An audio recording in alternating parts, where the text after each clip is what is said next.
രാസ് കളക്ഷൻസിന്റെ മറ്റൊരു വീഡിയോയിലേക്ക് എല്ലാവർക്കും സ്വാഗതം. ഇന്ന് ഒരു രസത്തിന്റെ റെസിപ്പിയുമായിട്ടാണ് ഞാൻ വന്നിരിക്കുന്നത്.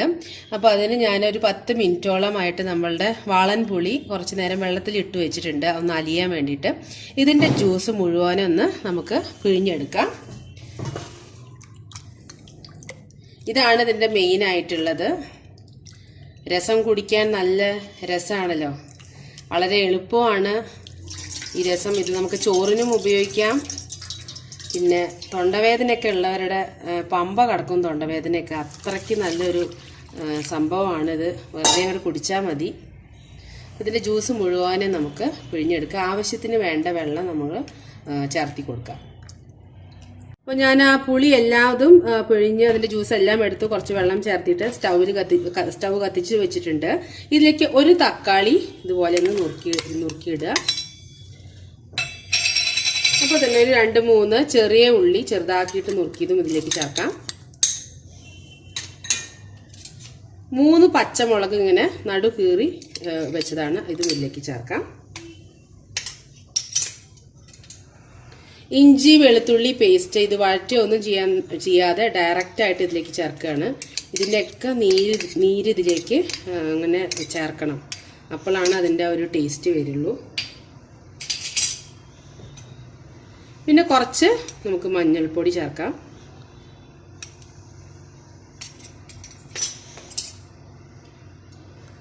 കുറച്ച് മുളക് പൊടി,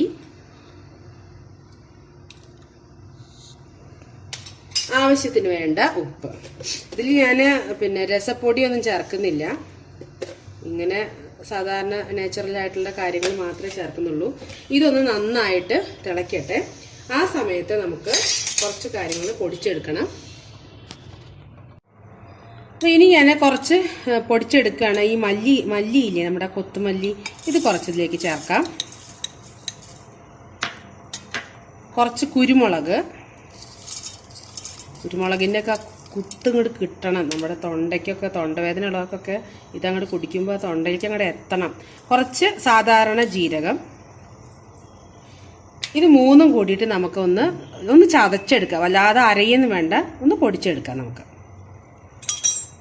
അപ്പോൾ കുരുമുളകും മല്ലിയും ജീരകവും കൂടിയിട്ടൊന്ന് ഞാൻ പൊടിച്ചെടുത്തിട്ടുണ്ട്. അപ്പോൾ ഇവിടെ നമ്മളുടെ രസത്തിൻ്റെ അത് പുളിയൊക്കെ പിഴിഞ്ഞ് തക്കാളിയൊക്കെ ഉള്ളത് നന്നായി തിളച്ചിട്ടുണ്ട്. ഈ തിളയ്ക്കുന്നതിലേക്ക് ഇത് ചേർത്തി കൊടുക്കാം. ഇത് കൂടെ ഒന്ന് നന്നായിട്ട് മിക്സ് ചെയ്തിട്ട് നന്നായിട്ടൊന്ന് തിളയ്ക്കട്ടെ. അതുവരെ നമുക്കൊന്ന് വെയിറ്റ് ചെയ്യാം.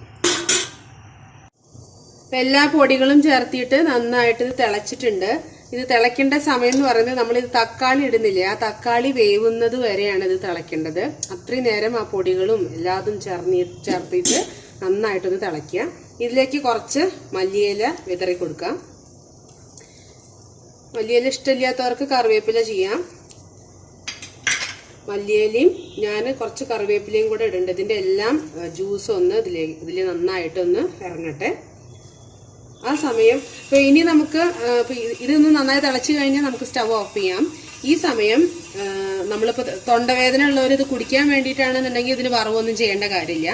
പക്ഷെ നമ്മൾ ചോറിനൊക്കെ ആണെന്നുണ്ടെങ്കിൽ ഒന്ന് വറവ് ചെയ്യാം. കുറച്ച് വെളിച്ചെണ്ണയിലോ അങ്ങനെ കടുകും മുളകൊക്കെ കൂടിയിട്ട് നമുക്ക് കടുകൊക്കെ പൊട്ടിച്ചിട്ട് വറവ് ചെയ്യാം. അപ്പോൾ ഇത് പരിപ്പൊക്കെ വേവിച്ചിട്ട് രസം ഉണ്ടാക്കാം. ഞാനിപ്പോൾ പരിപ്പൊന്നും വേവിക്കാണ്ട് വളരെ സിമ്പിളായിട്ടാണ് ഉണ്ടാക്കിയിരിക്കുന്നത്. അപ്പോൾ നമുക്ക് ഇത് ആയി കഴിഞ്ഞു, നമുക്ക് ഓഫ് ചെയ്യാം. ഇനി ഞാനതൊന്ന് വറവ് ചെയ്യട്ടെ. അപ്പോൾ ഞാനതിൽ കടുകും മുളകും കറിവേപ്പിലയും കൂടിയിട്ടൊന്ന് വറവും കൂടെ ചെയ്തു. ഇത്രയേ ഉള്ളൂ, നമ്മളെ രസം റെഡിയായി കഴിഞ്ഞു. അപ്പോൾ ഇന്നത്തെ വീഡിയോ ഇഷ്ടമായാൽ സബ്സ്ക്രൈബ് ചെയ്യാത്തവർ ചെയ്യാനും ലൈക്ക് ചെയ്യാനും കമൻറ്റ് ചെയ്യാനും മറക്കരുത്. അപ്പോൾ വേറൊരു വീഡിയോയുമായിട്ട് വീണ്ടും കാണാം. അതുവരയ്ക്കും ബൈ.